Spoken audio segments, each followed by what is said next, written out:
어둡고 축축한 냄새가 코를 찌릅니다.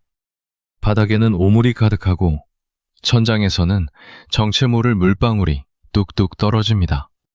이곳은 초나라의 작은 고을, 상초의 관청 구석에 있는 화장실입니다. 한 남자가 그 불결한 풍경을 죽은 듯이 지켜보고 있습니다. 그의 이름은 이사.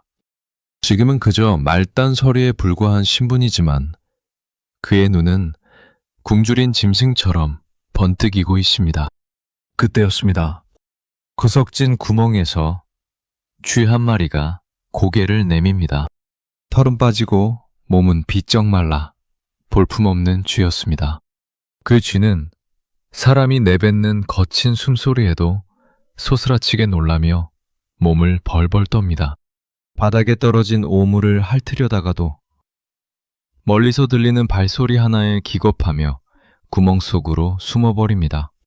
하루하루를 공포와 굶주림 속에서 보내는 그야말로 비천한 생명의 모습이었습니다. 이사는 그 쥐를 보며 차갑게 읊조립니다. 저 쥐는 왜 저토록 비참하게 살고 있는가? 타고난 성정이 겁이 많아서일까? 아니면 태생부터 비천한 핏줄을 타고나서일까? 며칠 뒤 이사는 관청의 곡식 창고인 곡간으로 향합니다. 그곳의 풍경은 화장실과는 전혀 딴판이었습니다. 드높게 쌓인 쌀가마니 사이로 기름기가 자르르 흐르는 쥐들이 유유히 거닐고 있었습니다. 그들은 사람이 다가가도 놀라지 않습니다. 오히려 고개를 꼿꼿이 들고 풍족한 곡식을 마음껏 갉아먹으며 태평하게 낮잠을 즐깁니다. 화장실에서 봤던 그 겁쟁이 쥐와는 같은 종족이라고는 믿기지 않을 만큼 당당하고 여유로운 모습입니다. 이사는 그 자리에 멈춰서서 큰 충격에 빠집니다. 그리고 역사에 남을 차가운 결론을 내립니다. 사람이 잘나고 못나는 건 역시 저 쥐들과 다를 바 없구나. 화장실 쥐가 비참한 것은 그 성격이 비겁해서가 아니라 그가 처한 환경이 화장실이기 때문이고, 곡간쥐가 당당한 것은 그 능력이 뛰어나서가 아니라 그가 있는 곳이 풍요로운 곡간이기 때문이다. 결국 인간의 가치를 결정하는 것은 그가 가진 재능이 아니라 그가 발을 딛고 서 있는 자리다. 이것이 훗날 대제국 진나라의 승상이 되어 천하를 호령하게 될 야심가 이사의 첫 번째 깨달음이었습니다. 그는 자신의 삶이 화장실 쥐로 끝나는 것을 거부하기로 합니다. 더럽고 비천한 환경에서 공포에 떨며 사느니 차라리 목숨을 걸고서라도 거대한 곳간으로 가겠다고 다짐합니다. 그의 눈앞에 펼쳐진 세상은 더 이상 평범한 고향 땅이 아니었습니다. 그는 주저없이 붓을 꺾고 상초를 떠납니다. 목표는 단 하나, 당대 최고의 석학이라 불리는 순자가 있는 곳이었습니다. 그곳에서 그는 자신의 야망을 현실로 만들어줄 가장 날카로운 무기를 배우고자 했습니다. 세상은 악하다. 그러니 그 악함을 다스릴 강력한 힘이 필요하다. 스승순자의 가르침 아래서 이사는 승천을 꿈꾸는 이무기처럼 몸을 웅크리며 때를 기다립니다. 하지만 그곳에서 그는 자신의 인생을 송두리째 흔들어 놓을 또 다른 천재를 만나게 됩니다. 바로 한나라의 왕자 한비였습니다. 두 사람의 만남은 역사의 거대한 소용돌이를 알리는 서막이었습니다. 한 명은 세상을 꿰뚫어보는 차가운 지혜를 가졌고, 한 명은 그 지혜를 훔쳐서라도 정점에 서고 싶어하는 타오르는 야망을 가졌습니다. 과연 이들의 인연은 축복이었을까요? 아니면 피할 수 없는 저주였을까요? 시대를 앞서간 천재들의 치열한 삶과 비극적인 최후를 시작하기 전, 여러분의 구독과 좋아요는 이 거대한 역사의 기록을 완성하는 큰 동력이 됩니다. 이제 운명의 수레바퀴가 돌기 시작합니다. 스승 순자의 문화에서 만난 두 남자의 기묘한 우정과 그 밑바닥에 흐르는 서늘한 경쟁심의 현장으로 여러분을 안내합니다. 천하라의 깊은 산세가 병풍처럼 둘러쳐진 곳. 당대 최고의 지성이라 불리는 순자의 학당에는 묘한 긴장감이 흐르고 있었습니다. 천하의 인재들이 구름처럼 몰려들었지만 그 중에서도 유독 눈에 띄는 두 젊은이가 있었습니다.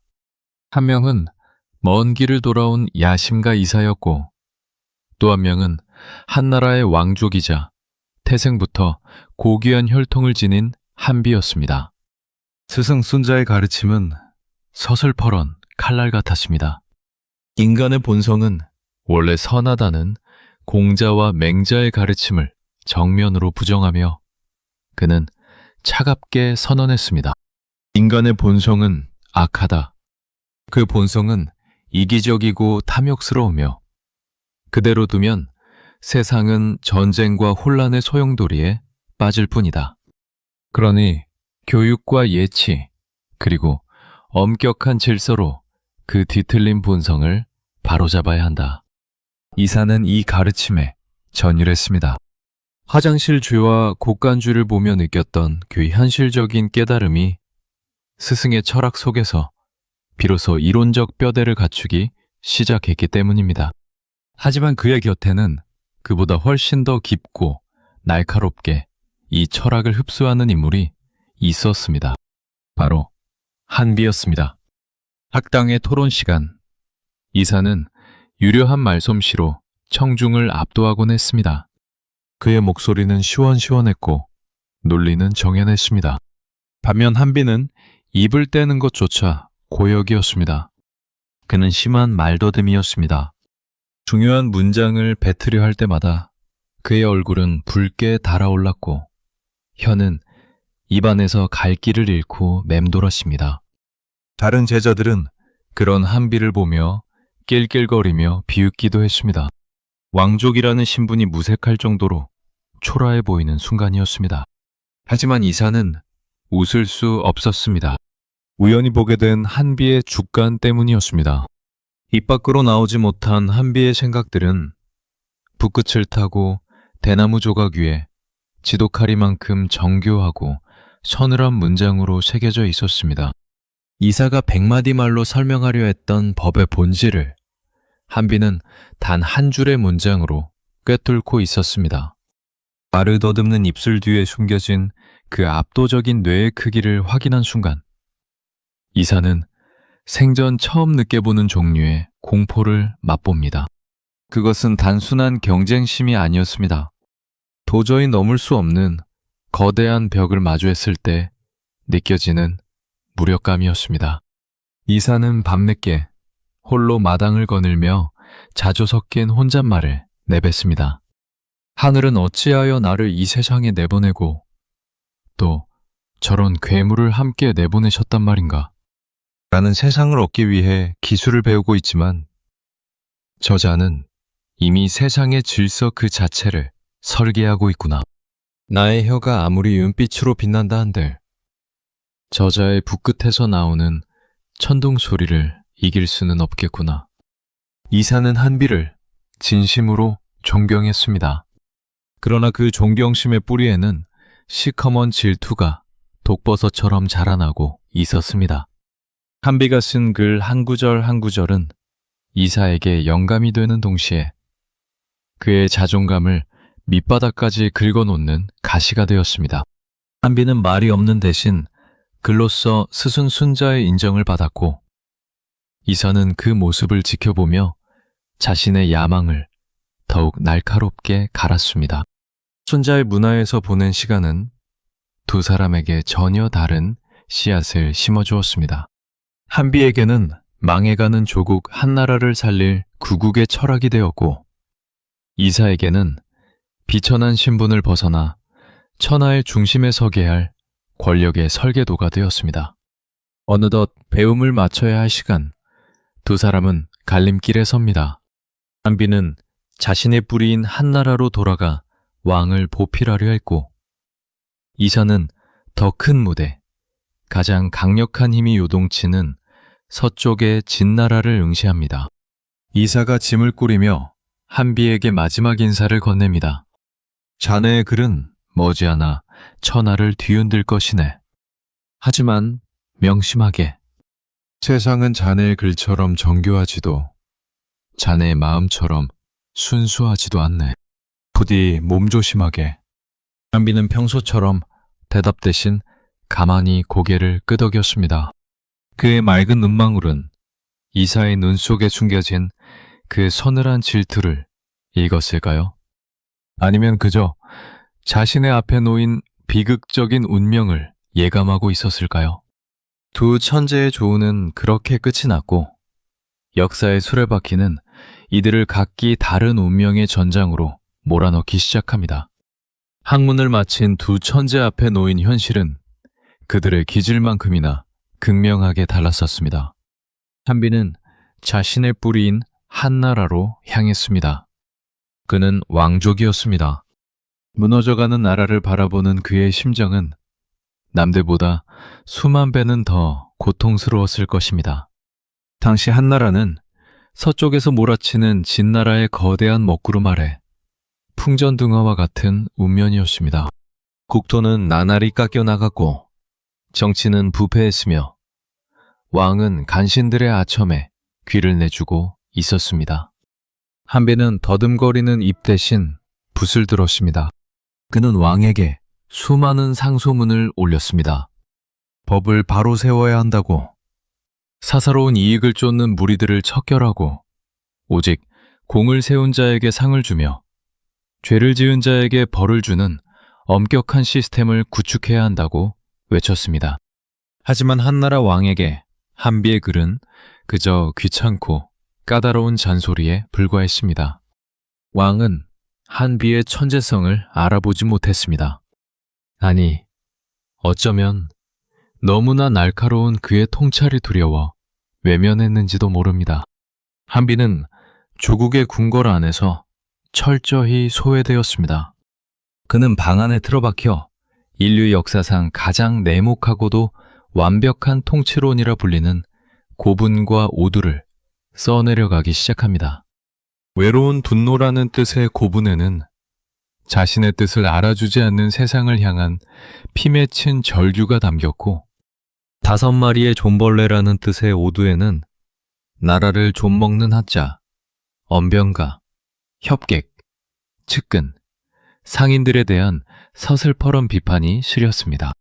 한비는 조국을 사랑했으나 조국은 그를 품지 못했습니다. 이것이 한비가 마주한 첫 번째 비극이었습니다. 반면 이사는 전혀 다른 길을 선택했습니다. 그는 초나라 사람이었지만 조국에 대한 애착 따위는 안중에도 없었습니다. 그에게 중요한 것은 오직 하나, 자신이 올라설 수 있는 가장 높은 곳간이 어디냐는 것이었습니다. 이사는 짐을 꾸려 스승 순자를 찾아가 하직 인사를 올립니다. 그때 이사가 남긴 말은 그의 평생을 관통하는 야망의 민낯을 그대로 보여줍니다. 사람에게 가장 큰 부끄러움은 비천한 신분에 머무는 것이고 가장 큰 슬픔은 가난하게 사는 것입니다. 오랫동안 비천한 자리에 머물며 가난한 처지에 있으면서 세상을 탓하고 이익을 미워하는 것은 선비의 도리가 아닙니다. 이제 진나라 왕이 천하를 삼키려 하고 있습니다. 이는 수천 년에 한 번 올까 말까한 기회입니다. 지금이야말로 평민이 출세하고 야심가가 꿈을 펼칠 수 있는 때입니다. 저는 이제 진나라로 가겠습니다. 스승 순자는 제자의 차가운 야심을 보며 말없이 고개를 저었습니다. 하지만 이사는 뒤도 돌아보지 않고 서쪽으로 향했습니다. 그가 도착한 진나라는 한나라와는 전혀 다른 공기로 가득 차 있었습니다. 젊은 왕 영정, 훗날의 진시황제가 막 친정을 시작하려던 참이었고 나라는 야망을 가진 인재라면 출신을 따지지 않고 빨아들이는 거대한 블랙홀 같았습니다. 이사는 진나라의 실권자였던 여부류의 문객으로 들어가 밑바닥부터 기회를 엿보았습니다. 그는 서두르지 않았습니다. 화장실 쥐가 되지 않기 위해 그는 가장 확실한 곳간의 열쇠를 쥐고 있는 자가 누구인지 정확히 파악했습니다. 그것은 바로 젊은 호랑이 영정이었습니다. 이사는 영정의 눈에 들기 위해 자신의 모든 재능을 쏟아붓기 시작합니다. 한 명은 망해가는 조국을 지키기 위해 고독하게 붓을 들었고, 한 명은 새로운 제국의 주인이 되기 위해 과감하게 고향을 버렸습니다. 한비의 문장은 한나라의 어둠 속에서 빛을 잃어갔지만 이사의 발걸음은 진나라의 황금빛 대로를 향해 거침없이 나아갔습니다. 이론을 파묻힌 천재와 현실을 낚아챈 야심가, 이들의 엇갈린 행보는 머지않아 천하의 운명을 뒤바꾸는 거대한 폭풍이 되어 다시 만나게 될 것입니다. 진나라의 야심 가득한 대지 위로 차가운 서리빨이 매려앉았습니다. 승승장구할 것만 같았던 이사에게 청천벽력 같은 소식이 전해집니다. 이른바 축갱령, 즉 외국 출신 인재들을 모두 진나라 밖으로 내쫓으라는 명령이 떨어진 것입니다. 진나라의 토착 귀족들이 권력을 독점하기 위해 왕의 귀를 어지럽힌 결과였습니다. 이사는 짐을 꾸렸습니다.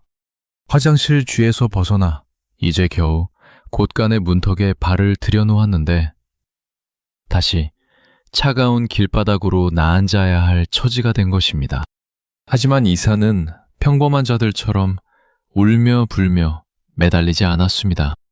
그는 짐 대신 붓을 들었습니다. 자신의 생사뿐만 아니라 진나라의 운명을 바꿀 단 한 통의 상소문을 써내려가기 시작합니다. 이사는 젊은 왕 영정의 앞에 섰습니다. 그는 떨리는 손으로 주간을 펼치고 왕의 심장을 향해 화살 같은 문장들을 쏘아 올립니다. 왕이시여, 지금 신을 비롯한 외국인들을 내쫓으려 하십니까? 그것이 진정 나라를 위한 길이라 믿으십니까? 잠시 고개를 들어 왕의 침소를 보십시오. 그곳을 장식하고 있는 화려한 구슬은 조나라에서 온 것이며 왕께서 입으시는 비단은 제 나라의 것입니다. 왕께서 즐기시는 음악은 또 어떻습니까? 그 현악기와 북소리는 타국에서 건너온 것들이 아닙니까? 물건은 타국에서 온 것을 탐하면서 어찌 인재만은 타국 사람이라 하여 내치려 하십니까?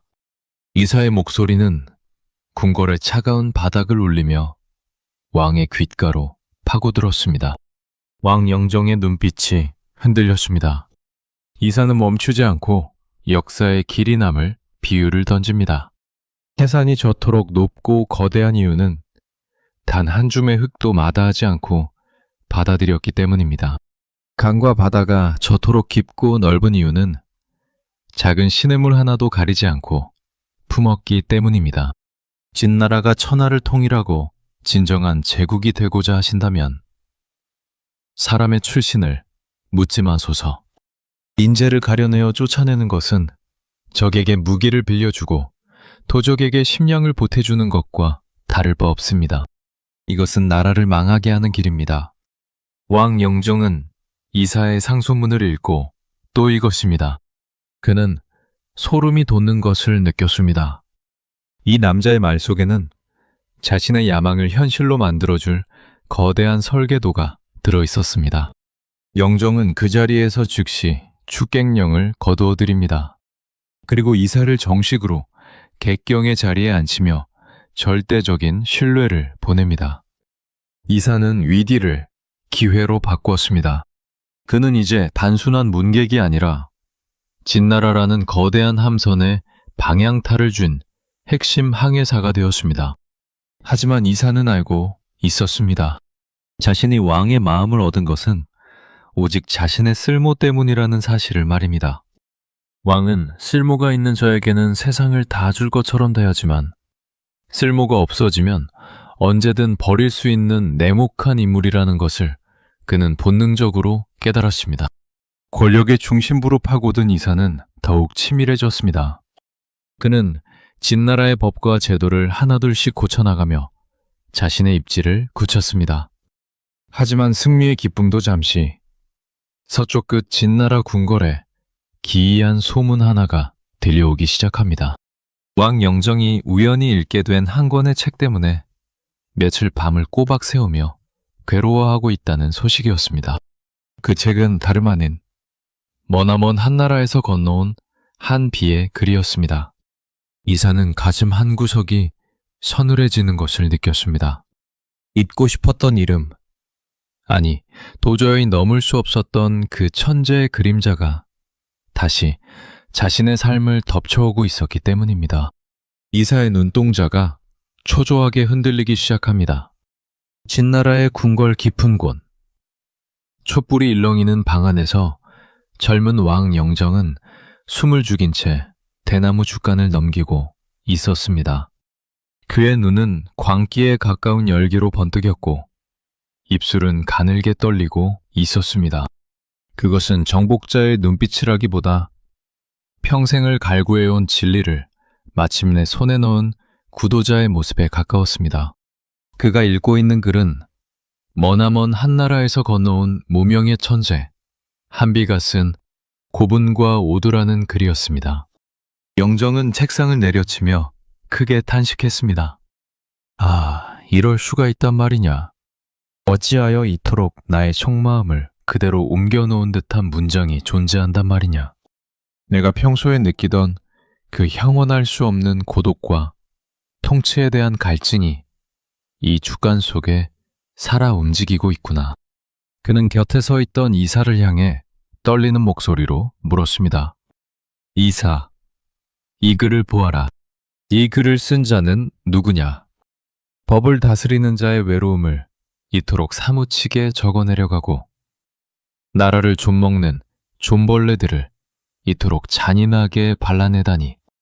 만약 내가 이 사람을 만나 그와 함께 천하를 논할 수만 있다면 나는 지금 당장 죽어도 여한이 없겠다.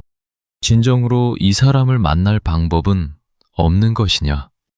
이사는 왕의 그 뜨거운 반응을 지켜보며 심장이 발바닥까지 떨어지는 듯한 서늘함을 느꼈습니다.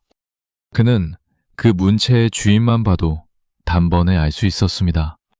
그것은 자신이 결코 흉내낼 수 없는 오직 한비만이 뿜어낼 수 있는 천재성의 향취였기 때문입니다. 이사는 마른 침을 삼키며 천천히 입을 열었습니다. 대왕이시여, 이 글은 저와 함께 순자수생님 밑에서 동문수학했던 한나라의 왕자 한비가 쓴 것입니다. 왕 영정의 눈이 더욱 크게 떠졌습니다. 한나라의 왕자라고? 그렇다면 당장 그를 이곳으로 데려와야겠다. 한나라가 그를 쓰지 않는다면 그것은 한나라의 불행이고 나의 축복이다. 이사, 너는 왜 이런 인재가 있다는 것을 내게 진작 말하지 않았느냐? 이사는 당황했습니다. 왕의 목소리에는 질책보다도 한비라는 인물에 대한 순수한 동경과 소유욕이 가득했습니다. 평소 냉혹하기로 소문난 영정이 한 사람의 문장에 이토록 마음을 빼앗긴 모습은 처음이었습니다. 이사는 본능적으로 위기감을 느꼈습니다. 만약 한비가 진나라로 온다면 왕의 총애는 단숨에 그에게로 옮겨갈 것이 뻔했습니다. 이사는 서둘러 왕의 흥분을 가라앉히려 애썼습니다. 대왕이시여, 한비는 분명 뛰어난 자이나 그는 한나라의 왕족입니다. 그의 마음은 결국 조국인 한나라를 향해 있을 것입니다. 그를 데려온다 한들 진정으로 대왕을 위해 힘을 쓸지는 알 수 없는 일입니다. 그러나 영정은 이사의 조언 따위는 들리지 않는다는 듯 죽간 속의 문장들을 손가락으로 더듬었습니다. 특히 그를 사로잡은 것은 5마리의 좀벌레, 즉 오두라는 장이었습니다. 한비는 거기서 나라를 망치는 5부류를 지목했습니다. 가짜 한문을 떠드는 유학자, 교묘한 말로 왕을 속이는 유색객, 법을 어기는 협객, 뇌물을 챙기는 측근, 그리고 백성의 고열을 짜내는 상인들. 영정은 이 대목에서 전율했습니다. 그가 진나라의 정점에 서서 그토록 제거하고 싶어 했던 인간들이 바로 이 5부류였기 때문입니다. 영정은 다시 한번 소리쳤습니다. 아니, 상관없다. 그가 나를 위해 일하지 않아도 좋다. 그저 이 사람의 머릿속에 든 지혜를 내 곁에 두고 싶을 뿐이다. 한나라 왕에게 전해라. 당장 한비를 진나라로 보내라고. 만약 거절한다면 진나라의 대군이 한나라를 지도에서 지워버릴 것이라고 말이다. 한 사람의 문장이 한 나라의 운명을 벼랑 끝으로 몰아넣는 순간이었습니다. 이샤는 그날 밤 자신의 방으로 돌아와 어둠 속에 홀로 앉아 있었습니다. 촛불은 이미 다 타버렸지만 그의 눈동자에는 불꽃이 일렁이고 있었습니다.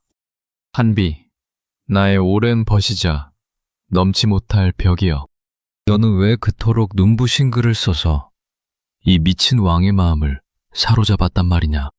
이제 너와 나는 친구가 아니라 서로의 목줄기를 겨눠야 하는 적이 되어 만날 수밖에 없겠구나. 진시황 영정의 집착은 이제 멈출 수 없는 폭주를 시작했습니다. 오직 한 사람, 한비를 얻기 위한 전쟁의 서막이 올랐습니다. 진나라의 거대한 군합발이 천하를 뒤흔들기 시작했습니다. 하지만 이번 전쟁의 목적은 영토를 넓히거나 보물을 약탈하는 것이 아니었습니다. 오직 한 사람, 한비라는 천재의 뇌를 손에 넣기 위한 기이한 전쟁이었습니다. 진나라 왕 영정은 한비의 글을 읽은 후 그를 향한 갈증을 참지 못했고 결국 군대를 움직여 한나라의 국경을 압박했습니다. 진나라의 대군이 성벽 아래에 구름처럼 운집하자 한나라는 공포에 휩싸였습니다. 한나라의 왕 안은 뒤늦게 땅을 치며 후회했습니다. 자신의 곁에 있을 때는 그토록 무시하고 외면했던 한비가 진나라 왕이 군대까지 동원해 모셔가려 하는 천하의 보물이었다는 사실을 이제야 깨달은 것입니다. 왕은 황급히 한비를 불렀습니다. 한비는 여전히 말이 없었고 그의 눈빛은 깊은 슬픔을 머금고 있었습니다. 왕아는 떨리는 목소리로 한비에게 매달렸습니다. 한비야, 내가 자네의 진심을 몰라봤네. 자네가 그토록 외쳤던 법치와 개혁의 목소리를 내가 외면했음을 이제야 사죄하겠네. 지금 저 밖을 보게. 진나라의 대군이 우리 한나라를 집어삼키려 하고 있네. 진나라 왕 영정은 오직 자네를 얻기 위해 이 전쟁을 일으켰다고 하더군. 자네만이 우리 조국을 구할 수 있네. 부디 진나라로 가서 저 무시무시한 군대를 멈춰주게. 조국을 위해 그토록 많은 글을 썼지만 단 한 번도 인정받지 못했던 천재. 그런데 이제 조국은 자신을 살리기 위해서가 아니라 자신을 진나라에 바치기 위해 그를 찾고 있었습니다. 한비는 비통한 심정으로 붓을 들었습니다. 그는 말더듬이었기에 왕에게 자신의 복잡한 심경을 다 설명할 수 없었지만 그의 붓끝은 여전히 차가울 정도로 명확했습니다. 그는 한나라를 구하기 위해 스스로 볼모가 되어 진나라로 가기로 결심합니다. 진나라 진영으로 향하는 길 위에서 한비는 무슨 생각을 했을까요? 자신의 글에 매료된 왕 영정을 만나 자신의 포부를 펼칠 기회라고 생각했을까요? 아니면 죽음의 구렁텅이로 걸어 들어가는 운명을 직감했을까요? 역사는 기록합니다. 한비가 진나라 국경에 도착하자마자 진나라의 공격은 거짓말처럼 멈추었습니다. 단 한 명의 지식인이 수만 명의 병사보다 더 큰 가치를 지녔음을 증명한 순간이었습니다. 하지만 이 소식을 듣고 가장 먼저 몸서리친 사람은 다름 아닌 진나라의 승상 이사였습니다. 이사는 자신의 집무실에서 한비가 진나라 궁궐에 도착했다는 전령의 보고를 듣고는 들고 있던 붓을 툭 떨어뜨렸습니다. 마침내 그가 오는구나. 내가 그토록 밀어내려 했던 그 거대한 그림자가 끝내 나를 덮치려 하는구나. 대왕께서 한비를 직접 만나 대화를 나누기 시작하면 나의 입지는 단숨에 무너질 것이다. 그는 내가 갖지 못한 통찰을 가졌고 내가 흉내낼 수 없는 진실을 가졌다. 이사는 거울 속의 자신을 보았습니다. 승상의 관을 쓰고 화려한 옷을 입었지만 거울 속에는 여전히 화장실 구석에서 벌벌 떨던 그 겁쟁이 쥐 한 마리가 보였습니다. 그는 이제 한비를 단순한 친구나 동문으로 볼 수 없었습니다. 한비는 자신의 권력과 생존을 위협하는 가장 위험한 침입자였습니다. 드디어 진나라 궁궐의 거대한 문이 열리고 한비가 걸어 들어왔습니다. 웅장한 궁궐의 기둥 사이로 두 남자의 시선이 얽혔습니다. 한 명은 가장 높은 곳에서 그를 기다리던 승상 이사였고 또 한 명은 조국을 등에 지고 사지로 걸어 들어온 한비였습니다. 두 천재의 재회는 감동적인 포옹이 아닌 숨막히는 침묵과 서늘한 살기로 가득 찼습니다. 천하를 호령하는 진나라 왕 영정은 그들 사이에서 만족스러운 미소를 짓고 있었지만 이사는 이미 한비를 죽일 독약을 마음속으로 준비하고 있었습니다. 진나라의 거대한 함양궁 안에는 무거울 정도의 침묵이 흐르고 있었습니다. 금방이라도 폭발할 것 같은 긴장감의 중심에는 천하를 호령하는 젊은 왕 영정과 조국을 구하기 위해 볼모로 온 한비, 그리고 그 광경을 가장 가까운 곳에서 지켜보는 승상 이사가 있었습니다. 영정은 옥좌에서 내려와 한비의 앞으로 성큼성큼 다가갔습니다. 왕의 눈은 이 위대한 지략가를 향한 호기심과 동경으로 반짝이고 있었습니다. 영정은 한비의 어깨에 손을 올리며 말했습니다. 자네를 만나기 위해 내가 얼마나 많은 밤을 그대의 글과 함께 보냈는지 아는가? 한나라가 자네를 버린 것은 참으로 어리석은 일이나 나에게는 천하를 얻을 기회가 되었구려. 자네가 쓴 고분과 오두는 단순한 글이 아니라 제국의 심장을 뛰게 하는 법의 설계도였네. 이제 이곳 진나라에서 나와 함께 그 설계도를 완성해보지 않겠는가? 한비는 고개를 들어 왕을 바라보았습니다. 그는 입을 열어 대답하려 했습니다. 하지만 고질적인 말더듬이가 다시 그의 발목을 잡았습니다. 왕의 압도적인 기세 앞에서 그의 혀는 더욱 단단히 굳어버렸습니다.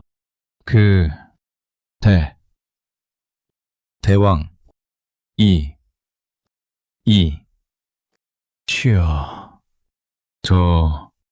저는 한비의 얼굴은 붉게 달아올랐고 한마디를 내뱉기 위해 온몸의 근육이 비틀렸습니다. 곁에 서 있던 신하들 사이에서 작은 비웃음 섞인 웅성거림이 흘러나왔습니다. 천하를 호령하는 문장을 쓴 자가 정작 자기 앞가림도 못하는 말더듬이라니. 그들에게는 기가 막힌 구경거리였을 것입니다. 하지만 왕 영정은 달랐습니다. 그는 신하들을 매서운 눈빛으로 일갈하며 다시 한비에게 귀를 기울였습니다. 왕이 말했습니다. 서두르지 말게. 자네의 입술 느린 것은 그만큼 자네의 생각이 깊고 무겁기 때문이 아니겠는가? 나는 자네의 화려한 변소를 듣고자 이곳에 부른 것이 아니네. 자네 머릿속에 든 그 서늘하고도 정교한 법의 논리가 필요할 뿐이네. 자네가 말하지 못한다면 글로 써서 나에게 보여주게. 나는 자네의 침묵조차 읽을 준비가 되어 있네. 이 광경을 지켜보던 이사의 심장은 얼음장처럼 차갑게 식어갔습니다. 왕 영정은 타인에게 관대한 인물이 아니었습니다. 쓸모없는 자에게는 눈길조차 주지 않는 냉혹한 군주가 오직 한비에게만은 유례없는 인내심과 예우를 보여주고 있었습니다. 그것은 이사가 수년 동안 피나는 노력을 통해 얻어낸 신뢰보다도 더 깊고 순수한 애정이었습니다. 이사는 속으로 읊조렸습니다. 대왕께서는 진정으로 이자에게 반하셨구나. 한비가 붓을 들고 진나라의 법을 하나둘씩 고쳐나가기 시작하면 그날로 마의 자리는 사라질 것이다. 그는 왕의 이상을 현실로 만드는 자가 아니라 왕의 영혼을 지배하는 자가 되겠구나. 이사는 한비와 눈이 마주쳤습니다. 한비의 눈은 여전히 맑았지만 그 안에는 조국 한나라를 향한 걱정과 진나라의 거대한 힘에 대한 경계심이 서려 있었습니다. 이사는 애써 미소를 지으며 다가갔습니다. 이사가 말했습니다. 오랜만이네, 한비. 손자 스승님 밑에서 함께 공부하던 때가 엊그제 같은데 이렇게 제국의 궁궐에서 만나게 되니 감회가 새롭구려. 자네의 천재성을 대왕께서 이토록 아끼시니 나 또한 동문으로서 무척 기쁘네. 하지만 이사의 목소리에는 뼛속까지 시린 냉기가 서려 있었습니다. 한비는 대답 대신 가만히 고개를 숙여 인사했습니다. 그는 알고 있었을 것입니다. 이사의 미소 뒤에 숨겨진 그 시커먼 질투의 구멍을 말입니다. 왕 영정은 두 사람의 손을 맞잡게 하며 호쾌하게 웃었지만 그 순간 함양궁의 공기는 피냄새보다 더 진한 살기로 가득 차기 시작했습니다. 이제 진나라의 정책 결정 과정에서 한비의 목소리가 커지기 시작합니다. 이사는 한비가 제안하는 날카로운 법 집행의 원칙들을 보며 감탄하는 동시에 그 칼날이 조만간 자신의 목을 겨눌 것임을 직감합니다. 열등감은 이제 공포로 변했고 공포는 가장 잔인한 생존 본능을 깨우기 시작했습니다. 함양궁의 깊은 회랑에는 밤마다 등불이 꺼지지 않았습니다. 진나라 왕 영정은 한비가 가져온 새로운 통치 철학에 완전히 매료되어 있었습니다. 이사는 숨장으로서 제국의 행정을 도맡아 처리하고 있었지만 왕의 개인적인 부름을 받는 횟수는 눈에 띄게 줄어들기 시작했습니다. 왕은 이제 법의 실무적인 집행보다 법의 근원적인 원리와 인간의 본성을 꿰뚫는 한비의 날카로운 통찰에 더 귀를 기울였습니다. 어느 날 밤, 영정은 이사와 한비를 한자리에 불러 모았습니다. 천하 통일을 목전에 둔 상황에서 각 나라를 어떻게 다루어야 할지에 대한 중대한 결정을 내리기 위해서였습니다. 영정이 먼저 입을 열었습니다. 내가 천하를 손에 넣은 뒤 백성들이 감히 반역을 꿈꾸지 못하게 하려면 무엇이 가장 중요하겠느냐? 이사, 자네 생각을 먼저 말해보게. 이사는 평소처럼 자신감 넘치는 목소리로 대답했습니다. 대왕이시여, 강력한 군현제가 답입니다. 공건제를 폐지하고 모든 땅을 왕의 직속으로 두어 관리들을 파견해야 합니다. 또한 법을 엄격히 적용하여 작은 죄도 용서하지 않는 위엄을 보이신다면 백성들은 자연히 복종할 것입니다. 영정은 고개를 끄덕였지만 그의 시선은 이미 한비에게 향해 있었습니다. 한비는 대답 대신 소매 안에서 미리 써온 죽간을 꺼냈습니다.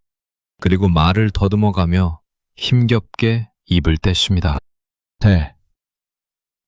대왕, 법은 그저 무기가,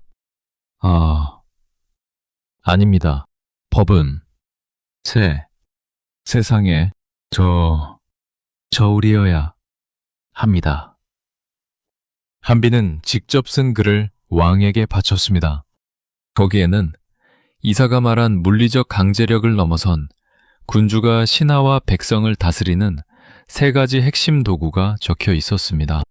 군주의 위엄인 새, 통치의 기술인 술, 그리고 만인에게 평등한 법. 이 세 가지가 조화를 이루어야만 군주는 아무것도 하지 않아도 천하가 저절로 다스려지는 무위의 경지에 도달할 수 있다는 논리였습니다. 영정은 한비의 글을 탐독하며 감탄을 금치 못했습니다. 놀랍구나. 이사는 나에게 채찍을 쥐어주려 하지만 한비, 자네는 나에게 세상을 움직이는 보이지 않는 손을 선물하는구려. 이사, 자네 법은 실무적이나 한비의 법은 예술에 가깝네. 왕의 이 한마디는 이사의 가슴에 비수처럼 꽂혔습니다. 평생을 바쳐 쌓아온 자신의 공적이 한비의 화려한 이론 한 줄에 밀려나는 순간이었습니다. 이사는 겉으로는 고개를 숙이며 찬양의 말을 내뱉었지만 소매 속에서 주먹을 꽉 쥐었습니다. 한비 선생의 지혜는 과연 독보적입니다. 소신 또한 선생의 글을 보며 매일 감탄하고 있습니다. 하지만 이사의 머릿속은 이미 복잡한 계산기로 변해 있었습니다. 그는 왕의 총애가 한비에게로 완전히 기울었음을 직감했습니다. 한비가 제안하는 술, 즉 군주가 신하를 부리는 통치 기술이 진나라에 도입된다면 승상인 자신조차 왕의 감시와 통제 아래 놓이게 될 것이 뻔했습니다. 한비의 천재성은 이제 이사에게 단순한 질투를 넘어선 생존의 위협이 되었습니다. 이사는 그날 밤 집으로 돌아와 어두운 방 안에서 홀로 술잔을 기울였습니다. 그는 자신이 화장실에서 보았던 그 쥐를 떠올렸습니다. 화장실 쥐가 죽는 이유는 성격이 나빠서가 아니라 그저 화장실이라는 환경에 있었기 때문입니다. 지금 이사에게 한비는 자신의 곳간을 화장실로 만들려는 침입자였습니다. 한비, 자네는 너무나 똑똑하네. 그래서 자네는 이 험한 권력의 세계에서 살아남을 수 없네. 자네의 그 맑은 지혜가 자네의 목을 치는 칼날이 될 것임을 왜 모르는가? 이사의 눈빛은 이제 예전에 동문 수학하던 친구의 눈빛이 아니었습니다. 그것은 먹잇감을 노리는 독사의 눈빛이었고 자신의 자리를 지키기 위해 무엇이든 할 준비가 된 냉혹한 권력자의 눈빛이었습니다. 한비가 진나라를 위한 원대한 꿈을 주간에 써내려가는 동안 이사는 한비를 죽음에 이르게 할 독이 든 함정을 설계하기 시작했습니다. 함양궁의 깊은 밤은 낮보다 더 치열한 전쟁터였습니다. 칼날이 부딪히는 소리는 들리지 않았으나 혀끝에서 뿜어져 나오는 도끼와 붓끝에서 흐르는 계략이 허공을 갈랐습니다. 한비는 진나라 왕 영정의 신뢰를 바탕으로 자신의 정치적 이상을 조금씩 펼쳐 보이고 있었습니다. 하지만 그에게는 결코 버릴 수 없는 단 하나의 족쇄가 있었습니다. 바로 자신의 조국, 한나라였습니다. 한비는 영정에게 올리는 글마다 교묘하게 한나라를 보존해야 한다는 논리를 섞었습니다. 진나라가 천하를 통일하기 위해서는 먼저 다른 강대국들을 쳐야 하며 작고 약한 한나라는 일단 옆에 두고 이용하는 것이 이득이라는 주장이었죠. 이것은 한비가 조국을 지키기 위해 던진 마지막 승부수였습니다. 그러나 이 서투른 애국심은 매의 눈으로 그를 감시하던 이사에게 완벽한 먹잇감이 되었습니다. 이사는 기회를 놓치지 않았습니다. 그는 왕 영정이 한비의 글을 읽고 깊은 생각에 잠겨 있을 때 그림자처럼 다가가 독이 든 속삭임을 건넸습니다. 대왕이시여. 한비의 재능은 참으로 탐이 나는 보물입니다. 하지만 그 보물이 진정으로 대왕의 것인지 한 번쯤 의심해 보셨습니까? 영정은 미간을 찌푸리며 이사를 바라보았습니다. 이사야, 그게 무슨 말이냐? 한비는 내가 군대를 동원해서라도 얻고자 했던 인재가 아니더냐. 이사는 더욱 목소리를 낮추며 간교한 논리를 펼쳤습니다. 맞습니다. 하지만 한비는 평범한 인재가 아니라 한나라의 왕족입니다. 사람의 머리는 배울 수 있어도 사람의 피는 바꿀 수 없는 법이죠. 한비가 지금 대왕께 올리는 모든 치략은 진나라를 위한 것처럼 보이지만 그 속을 들여다보면 결국 제 조국인 한나라를 살리기 위한 방책들 뿐입니다. 그가 진나라의 법을 정비하고 권력을 쥐게 된다면 나중에 반드시 한나라를 위해 대왕을 배신할 것입니다. 그것이 인지상정 아니겠습니까? 영정의 눈빛이 흔들리기 시작했습니다. 의심은 한 번 뿌리를 내리면 걷잡을 수 없이 자라나는 독초와 같았습니다. 이사는 그 틈을 놓치지 않고 쐐기를 박았습니다. 생각해 보십시오. 한비를 이대로 살려두신다면 그는 결국 한나라로 돌아가 진나라의 모든 약점을 저들에게 알려줄 것입니다. 그렇다고 글을 쓰자니 그의 마음은 언제나 딴 곳에 가 있습니다. 인재를 얻지 못했다면 그 인재가 적의 무기가 되지 않도록 꺾어버리는 것이 제왕의 도리가 아니겠습니까? 영정은 한참 동안 침묵했습니다. 그는 한비의 천재성을 진심으로 사랑했습니다. 하지만 그는 제국의 주인이지 한 명의 학자를 지켜주는 후원자가 아니었습니다. 영정의 머릿속에는 한비의 화려한 문장보다 그가 반역자가 되었을 때 닥쳐올 위험이 더 크게 다가오기 시작했습니다. 이사는 왕의 침묵 속에서 승기를 잡았음을 확신했습니다. 그는 이제 한비를 단순한 경쟁자가 아닌 진나라의 안위를 위협하는 간첩으로 몰아붙였습니다. 왕의 마음속에서 한비를 향한 경외심은 서서히 공포와 분노로 변해갔습니다. 결국 영정은 차가운 명령을 내립니다. 한비를 옥에 가두고 그의 죄를 엄중히 조사하라는 명령이었습니다. 어제까지만 해도 천하의 보물로 대접받던 천재가 오늘 하루아침에 차가운 감옥 바닥에 던져지게 된 것입니다. 이사는 왕의 앞에서 물러나며 입가에 희미한 미소를 지었습니다. 화장실을 쥐는 이제 곳간의 주인 자리를 위협하는 침입자를 완벽하게 함정에 빠뜨렸습니다. 감옥의 문이 닫히는 육중한 소리가 함양궁에 울려 퍼졌습니다. 그것은 한비라는 거대한 별이 떨어지는 소리이자 이사가 꿈꾸던 일인 지하 만인상의 자리가 완성되는 신호탄이기도 했습니다. 함양궁의 화려한 등불이 닿지 않는 곳, 땅 밑 깊숙한 곳에는 차가운 습기와 죽음의 냄새가 진동하는 지하 감옥이 있었습니다. 어제까지만 해도 진나라 왕 영정의 찬사를 받으며 천하의 지혜를 논하던 한비는 이제 쇠사슬에 묶인 채 거친 집단 위에 쓰러져 있었습니다. 화려한 비단옷은 찢기고 더러워졌으며 조국 한나라를 걱정하던 그의 눈동자는 깊은 어둠에 잠겼습니다. 감옥의 철문이 열리는 날카로운 소리가 정적을 깨트립니다. 한비는 힘겹게 고개를 들어 문 쪽을 바라보았습니다. 하지만 그를 찾아온 것은 그토록 기다리던 왕의 사면령이 아니라 차가운 눈빛을 한 옥졸들과 형틀이었습니다. 이사가 쳐놓은 촘촘한 그물망은 이미 한비의 목을 조르고 있었습니다. 이사는 왕의 의심을 확신으로 바꾸기 위해 온갖 수단을 동원했습니다. 한비가 한나라와 내통했다는 가짜 증거들이 속속들이 왕의 책상 위에 놓였고 한비에게는 변명할 기회조차 주어지지 않았습니다. 한비는 감옥 바닥에 손가락으로 글을 쓰기 시작했습니다.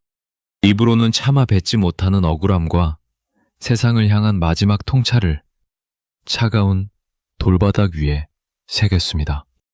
그는 자신이 쓴 세난, 즉 유세의 어려움이라는 글귀를 떠올렸을 것입니다. 상대방이 실리를 얻고자 하는데 의리를 말하면 반드시 무시당하고 상대방이 의리를 지키고자 하는데 실리를 말하면 반드시 의심받는다. 지금 한비가 처한 상황이 바로 그러했습니다. 그는 왕에게 진심 어린 충고를 던졌으나 왕의 마음은 이미 이사가 심어놓은 의심의 독에게 중독된 상태였습니다. 한비는 생각했습니다. 나의 법은 만인을 평등하게 다스리는 도구였으나 그 법을 다루는 인간의 마음은 이토록 간사하고 뒤틀려 있구나. 내가 그토록 경계하라고 가르쳤던 신하의 간언에 천하를 통일할 군주조차 이토록 쉽게 무너지는가. 감옥 밖에서는 이사가 왕 영정의 곁을 독점하며 승리의 잔을 높이 들고 있었습니다. 이사는 왕이 한비를 직접 만나지 못하도록 철저히 가로막았습니다. 왕의 마음이 약해질까 두려웠기 때문입니다. 이사는 알고 있었습니다. 한비가 단 한 번이라도 왕과 마주 앉아 붓을 들 기회를 얻는다면 자신이 쌓아 올린 모든 모략이 한순간에 무너질 것임을 말입니다. 그래서 이사는 더욱 서둘러 결말을 준비합니다. 한비는 어둠 속에서 자신의 운명이 다했음을 직감합니다. 조국을 구하려던 왕자의 꿈도, 법으로 세상을 정화하려던 철학자의 야망도 이 좁고 축축한 감옥 안에서 서서히 식어가고 있었습니다. 그는 말을 더듬는 대신 침묵으로 세상을 꾸짖었습니다. 하지만 역사는 그 침묵조차 기록하지 못한 채 가장 잔혹한 클라이맥스를 향해 치닫고 있었습니다. 고독한 천재는 이제 마지막 손님을 맞이할 준비를 합니다. 그 손님은 다름 아닌 자신의 재능을 가장 시기하면서도 가장 잘 이해했던 오랜 벗, 이사였습니다. 이사의 손에는 한비의 고통을 끝내줄 차가운 독약 한 그릇이 들려 있었습니다. 지하 감옥의 육중한 철문이 다시 한번 비명 같은 소리를 내며 열렸습니다. 횃불에 일렁이는 불빛이 어둠을 가르고 들어왔고 그 불빛 끝에는 눈부시게 화려한 승상의 관복을 입은 이사가 서 있었습니다. 그는 천천히 그리고 아주 조심스럽게 한비의 앞까지 다가갔습니다. 바닥에는 오물이 굴러다니고 쥐들이 찍찍거리며 도망갔지만 이사는 전혀 아랑곳하지 않았습니다. 그의 눈은 오직 하나, 집단 위에 쓰러져 있는 자신의 오랜 벗이자 가장 위대한 적수였던 한비만을 향해 있었습니다. 이사는 한참 동안 말없이 한비를 내려다보았습니다. 그리고 품 안에서 작은 옥병 하나를 꺼내 바닥에 놓았습니다. 옥병이 차가운 돌바닥과 부딪히며 맑은 소리를 냈습니다. 그 안에는 한 사람의 생명을 순식간에 앗아갈 수 있는 치명적인 독약이 들어 있었습니다. 이사는 무릎을 굽히고 앉아 한비의 귀에 대고 나지막이 속삭였습니다. 한비, 나의 친구여. 자네가 왜 이곳에 있는지 원망하지 말게. 자네는 너무나 뛰어났고 그 천재성이 결국 자네를 이 구렁텅이로 몰아넣은 것이네. 대왕께서는 자네를 아끼셨지만 제국의 주인은 의심이 많은 법이라네. 자네가 한 나라를 위해 진 나라를 배신할지도 모른다는 그 작은 의심 하나가 이제는 거대한 확신이 되어버렸네. 이제 자네가 살아서 이 감옥은 나갈 방법은 없네. 한비는 힘겹게 눈을 떠 이사를 바라보았습니다. 그의 눈에는 분노도 원망도 없었습니다. 그저 모든 것을 체념한 듯한, 그리고 한때 동문수학했던 친구를 향한 깊은 슬픔만이 고여 있었습니다. 한비는 바짝 마른 입술을 달싹이며 무언가 말하려 했습니다. 그러나 고질적인 말더듬이는 죽음을 앞둔 이 순간에도 그를 놓아주지 않았습니다.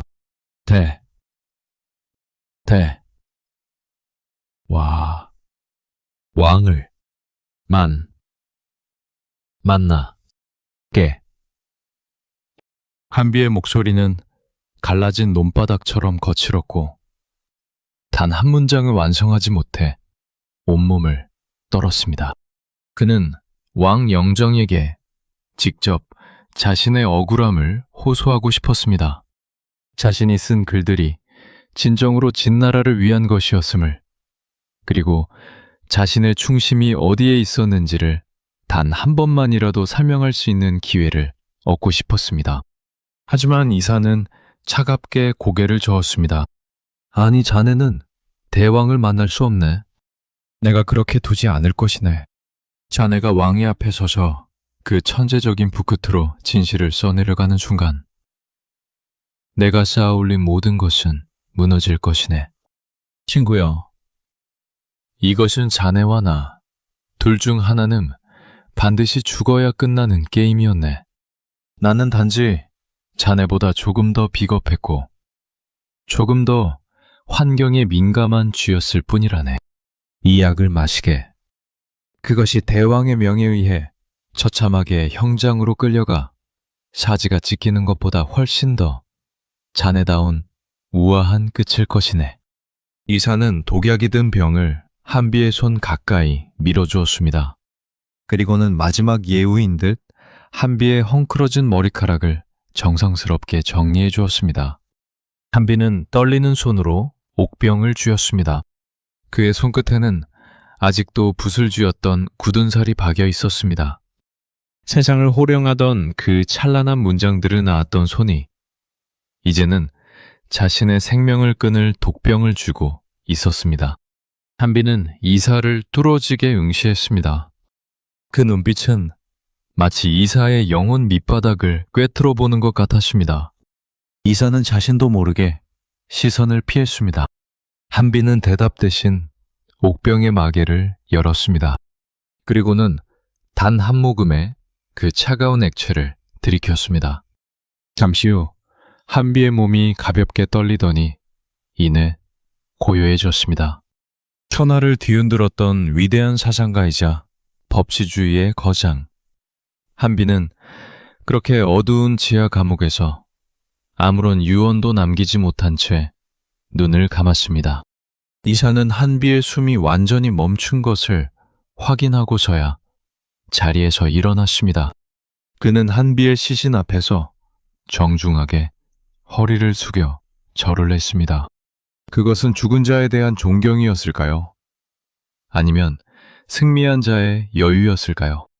이사는 어둠 속으로 걸어나가며 혼잣말을 내뱉었습니다. 이제야 천하가 오로지 나의 것이 되었구나. 한비, 자네의 머리는 이제 내가 가질 것이네. 자네가 남긴 그 위대한 법의 설계도로 나는 이 제국을 완성할 것이네. 역사는 나를 기억할 것이고 자네는 그저 비운의 천재로 남을 것이네. 다목문이 닫히고 함양궁의 밤은 다시 깊어갔습니다. 하지만 이사는 알지 못했습니다. 자신이 죽인 것이 단지 한 명의 친구가 아니라 자신의 마지막 양심이자 훗날 자신을 지탱해줄 유일한 지혜였다는 사실을 말입니다. 독약이 든 그릇은 비었지만 그 도끼는 이제 이사의 삶 속으로 서서히 스며들기 시작했습니다. 한비가 차가운 감옥 바닥에서 숨을 거둔 그 시각, 함양궁의 집무실에서는 예상치 못한 변화가 일어나고 있었습니다. 밤늦게까지 서류를 살피던 왕 영정의 마음속에 기이한 불안감이 엄습했기 때문입니다. 등불의 불꽃이 파르르 떨리는 것을 보며 영정은 문득 한비가 쓴 글귀 하나를 떠올렸습니다. 군주가 신하를 의심하는 것은 당연하나 그 의심이 눈을 가리면 진정한 보물을 잃게 된다는 경고였습니다. 영정은 가심 한 구석이 답답해지는 것을 느꼈습니다. 이사의 말대로 한비가 한나라의 첫자일지도 모른다는 의심을 거둔 것은 아니었습니다. 하지만 그가 가진 지혜, 그 서늘하고도 정교한 머리가 사라진다는 것은 진나라에게 있어 너무나 큰 손실이라는 생각이 뒤늦게 몰려왔습니다. 영정은 급히 곁에 있던 환관을 불렀습니다. 지금 당장 감옥으로 달려가라. 한비에게 내린 조사를 일단 중단하고 그를 조용히 궁으로 데려오너라. 내가 직접 그와 마주 앉아 그의 진심을 다시 한번 확인해 보겠다. 그것은 한비에게 내려진 기적 같은 사면령이자 역사의 물줄기를 바꿀 수도 있었던 마지막 기회였습니다. 왕의 전령은 말을 타고 어두운 밤길을 달려 감옥으로 향했습니다. 말발굽 소리가 적막한 도성을 울렸습니다. 조금만 더 일찍, 단 반 시즌만 더 일찍 이 명령이 내려졌다면 역사는 전혀 다른 방향으로 흘러갔을지도 모릅니다. 하지만 감옥의 문은 이미 굳게 닫혀 있었습니다. 전령이 왕의 명령서를 들고 옥사장 안으로 들이닥쳤을 때 그를 맞이한 것은 서늘한 침묵과 이사가 남기고 간 빈 독약병 뿐이었습니다. 목졸들은 사색이 되어 엎드렸고 전령은 집단 위에 평온하게 누워있는 한비의 시신을 보고 얼어붙었습니다. 이 소식은 곧바로 왕 영정에게 전해졌습니다. 한비가 죽었다는 보고를 듣는 순간 영정은 손에 들고 있던 붓을 툭 떨어뜨렸습니다. 검은 먹물이 비단 위에 번져나갔습니다. 왕의 눈에는 슬픔보다 더 깊은 허탈함과 분노가 스쳤습니다. 그는 자신이 그토록 갈구했던 천재의 뇌가 자신의 의심 때문에 허무하게 부서져 버렸다는 사실을 견딜 수 없었습니다. 그때 이사가 조용히 방 안으로 들어왔습니다. 그는 평소처럼 정중하게 허리를 숙였지만 그의 눈은 왕의 안색을 살피며 기민하게 움직이고 있었습니다. 이사는 슬픈 표정을 지으며 입을 열었습니다. 대왕이시여, 참으로 안타까운 일이 일어났습니다. 한비는 대왕의 조사를 견디지 못하고 스스로 목숨을 끊었다고 합니다. 그의 자존심이 왕의 의심을 받아들이지 못한 모양입니다. 소신 또한 오랜 동문을 잃어 가슴이 찢어지는 듯합니다. 영정은 이사를 빤히 뚫어지게 쳐다보았습니다. 왕은 바보가 아니었습니다. 이사가 한비를 얼마나 경계했는지, 그리고 이 죽음의 배후에 누가 있는지 본능적으로 느끼고 있었습니다. 하지만 왕에게는 이제 이사 말고는 이 거대한 제국을 운영할 대안이 없었습니다. 지혜를 가진 자는 죽었고 그 지혜를 실행할 기술자만 남은 셈이었습니다. 영정은 차가운 목소리로 말했습니다. 한비는 죽었으나 그의 글은 남았다. 이제부터 그가 남긴 모든 기록을 모아라. 그가 설계한 법으로 이 천하를 다스릴 것이다. 그리고 이사, 자네는 똑똑히 기억하게. 한비가 죽은 것은 자네 충심 때문인가? 아니면 자네 욕심 때문인가? 나는 잊지 않을 것이네. 이사는 등 뒤로 서늘한 소름이 돋는 것을 느꼈습니다. 그는 승리했다고 믿었지만 왕의 가슴 속에 박힌 한비라는 이름은 이제 영원히 지워지지 않는 거대한 가시가 되었습니다. 한비는 육신으로서는 사라졌으나 그의 영혼과 지혜는 진나라라는 제국의 뼈대가 되어 이사와 영정을 지배하기 시작했습니다. 이제 진나라는 한비의 머리를 빌려 천하를 통일하는 길로 나아갑니다. 하지만 그 길은 피와 눈물로 얼룩진 가혹한 법의 통치가 될 것이며 그 법을 완성한 이사 역시 자신이 만든 그 굴레에서 결코 벗어날 수 없게 될 것입니다. 한비는 차가운 지하 감옥에서 비극적으로 생을 마감했지만 역사의 아이러니는 바로 그 지점에서 시작됩니다. 한비라는 인간은 사라졌으나 그가 남긴 날카로운 문장과 서늘한 법치주의 사상은 오히려 진나라라는 거대한 제국의 심장이 되어 박동하기 시작했기 때문입니다. 숭상 이사는 한비의 시신을 치운 그 손으로 한비의 저작들을 정리하여 왕 영정의 책상 위에 올렸습니다. 그것은 죽은 동문에 대한 마지막 예우라기보다는 그 천재의 뇌를 온전히 착취하여 자신의 권력을 공고히 하려는 야심가의 치밀한 계산이었습니다. 왕 영정은 한비의 글을 탄독하며 제국을 설계했습니다. 한비가 주장했던 법과 세, 그리고 술의 원리는 진나라를 통치하는 세계의 거대한 기둥이 되었습니다. 군주는 법 뒤에 숨어 위엄을 지키고 신하들은 군주가 부리는 기술에 의해 통제되며 백성들은 오직 법이라는 저울에 의해서만 움직이는 세상. 진나라는 이제 단순히 전쟁을 잘하는 나라를 넘어 천하를 하나의 규격으로 묶어버리는 거대한 기계가 되어갔습니다. 이사는 한비의 이론을 현실로 구현하는 설계자 역할을 자처했습니다. 그는 한비가 강조했던 실질과 효율을 바탕으로 도량형을 통일하고 문자를 하나로 합쳤으며 수레바퀴의 폭까지 규격화했습니다. 이 모든 작업의 밑바닥에는 법 앞에 예외란 없다던 한비의 철저한 평등주의적 법치 사상이 흐르고 있었습니다. 이사는 왕에게 이렇게 고했습니다. 대왕이시여, 이제 천하는 하나의 법 아래 놓였습니다. 과거의 낡은 관습이나 사사로운 의리는 제국을 병들게 하는 독초일 뿐입니다. 한비 선생이 말했듯 군주는 정에 흔들리지 않는 냉혹한 법의 집행자가 되어야 합니다. 그것이 천년, 만년 이어질 제국의 기틀입니다. 하지만 이사의 목소리에는 미세한 떨림이 있었습니다. 그는 한비의 법을 집행하면 할수록 그 법의 칼날이 얼마나 무섭고 차가운지를 누구보다 잘 알고 있었습니다. 한비는 법을 만드는 자는 반드시 그 법에 의해 평가받아야 한다고 썼습니다. 이사는 자신이 구축한 이 견고하고 가혹한 시스템이 언젠가 자신을 향해 돌아올지도 모른다는 근원적인 공포를 느꼈습니다. 그 공포를 억누르기 위해 이사는 더욱 가혹해졌습니다. 그는 한비의 사상에 위배되는 다른 학문들을 탄압하기 시작했습니다.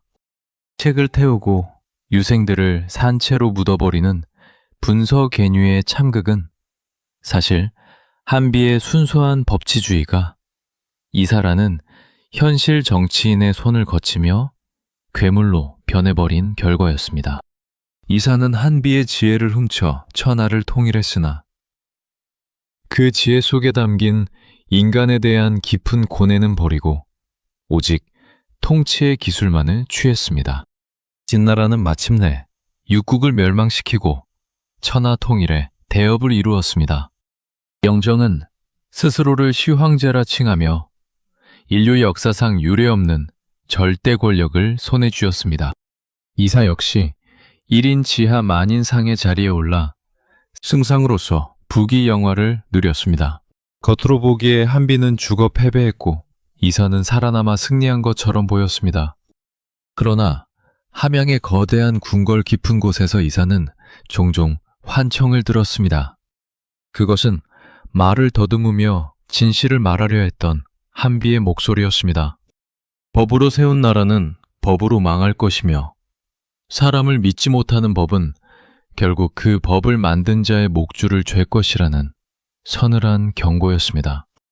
이사는 화려한 승상의 관을 쓰고 있었지만 그의 마음은 여전히 불안에 떠는 쥐와 다를 바 없었습니다. 그리고 그 불안은 곧 조고라는 또 다른 괴물의 등장과 함께 현실이 되어 다가오고 있었습니다. 함양의 저작거리는 오늘따라 유난히 차가운 바람이 몰아칩니다. 수많은 백성이 몰려와 한 남자의 마지막을 지켜보고 있습니다. 화려한 승상의 관복 대신 죄수복을 입고 뭉클어진 머리를 한 노인. 바로 제국의 설계자이자 천하의 승상이었던 이사입니다. 그는 지금 자신의 목숨을 앗아갈 형틀 앞에 무릎을 꿇고 서 있습니다. 진시황제가 죽고 난 뒤 제국은 급격히 무너져 내렸습니다. 이사는 권력을 지키기 위해 간신 조고와 손을 잡고 황제의 유서를 조작했습니다. 하지만 그가 선택한 동맹은 가장 치명적인 독약이 되었습니다. 조고는 이사의 권력을 빼앗기 위해 그에게 반역의 누명을 씌웠고 이사는 자신이 평생 다져놓은 가혹한 법의 심판대 위에 서게 된 것입니다. 이사는 고개를 들어 곁에 묶여있는 둘째 아들을 바라보았습니다. 아들의 눈에는 두려움과 원망이 가득했습니다. 이사는 떨리는 목소리로 아들에게 마지막 말을 건넵니다. 아들아, 우리가 다시 고향 초나라의 상초 땅으로 돌아갈 수 있을까? 그곳에서 누렁이를 데리고 함께 토끼 사냥을 나갔던 그 시절이 사무치게 그립구나. 곳간의 쥐가 되겠다고 다짐하며 고향을 떠났던 그날, 나는 내가 만든 이 화려한 곳간이 결국 나의 무덤이 될 줄은 꿈에도 몰랐다. 이사의 눈에서 회한의 눈물이 흘러내렸습니다. 그는 문득 지하 감옥에서 자신이 독약을 건넸던 한비를 떠올렸습니다. 한비는 말이 없었으나 그의 글은 살아있었습니다. 한비가 경고했던 통치의 기술과 법의 위험은 이제 조고라는 괴물의 손에 넘어가 이사의 목을 죄고 있었습니다.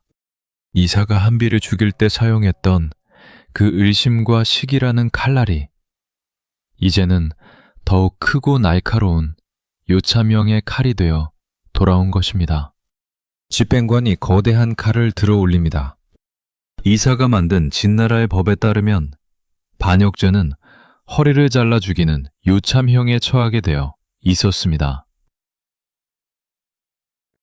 이사는 자신이 제정한 그 가혹한 형벌에 첫 번째 희생양이 되려 하고 있었습니다. 그는 마지막 순간에 깨달았습니다. 가장 완벽한 법을 만든 한비는 복살당했고 그 법을 실행한 자신은 그 법에 의해 허리가 잘리는구나. 이것이 정녕 하늘의 뜻이란 말인가. 차가운 칼날이 이사의 허리를 가르고 지나갔습니다.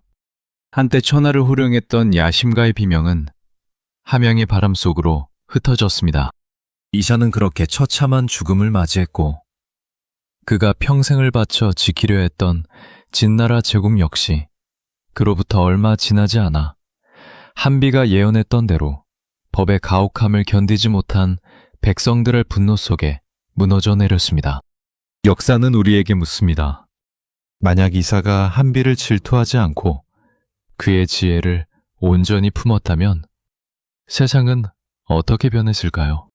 하지만 인간의 본성은 악하다던 순자의 가르침처럼 두 천재의 만남은 비극으로 끝날 수밖에 없었습니다. 한비는 죽어서 영원한 진리가 되었고 이사는 살아서 권력을 얻었으나 결국 자신이 만든 족수에 묶여 소멸했습니다. 두 남자의 치열했던 삶과 그들이 남긴 법의 유산은 오늘날 우리에게도 묵직한 질문을 던집니다. 당신은 지금 어떤 곳간을 향해 달리고 있습니까? 그리고 그곳은 당신을 살리는 곳입니까? 아니면 당신을 가두는 감옥입니까?